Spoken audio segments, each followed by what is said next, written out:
okay?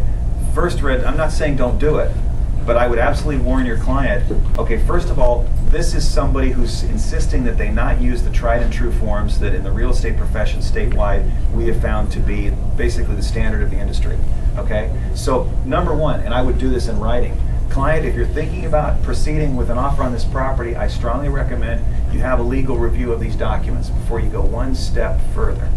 The second issue is with the SPQ.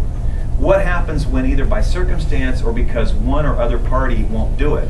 An SPQ is not going to be involved in the transaction. When somebody tells you, the listing agent, the seller tells the listing agent, I don't want to mess with that. There's too many forms already. You're choking me.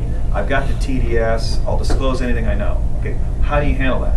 When the buyer says, well, I know your company policy is we want to make an SPQ part. There are too many pages already. Just don't check that box. How do you handle it?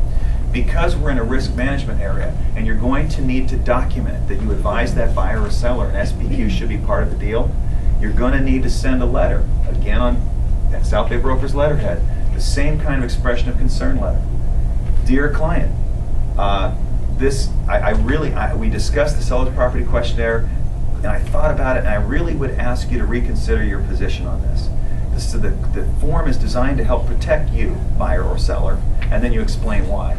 And I just, here's a copy of the form.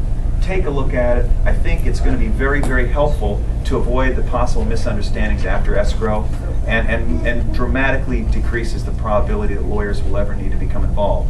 Hey, I'm really glad to be helping you, whatever you decide. Beautiful risk management and PR letter, okay? When you're dealing with those developers, the letter you're going to send is, and again, I would make that recommendation in a letter.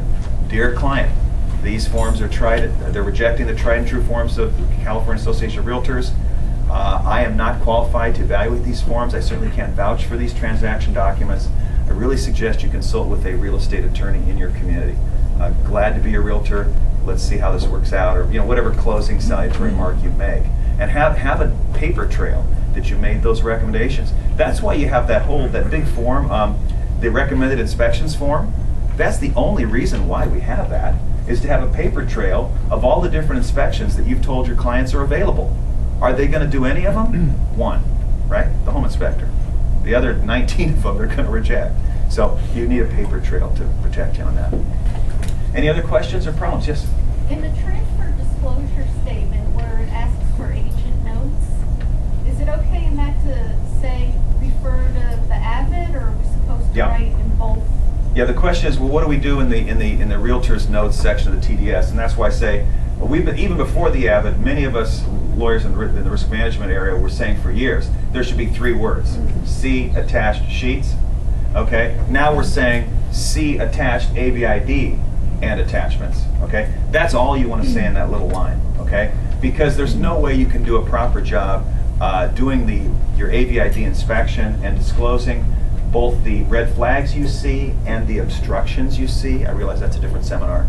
But you need to disclose those in writing, and you can't possibly fit it in a box. So, yeah, that's all you should say. See attached AVID, and that should stand you in good stead. All right, well, thanks so much very much for having me today.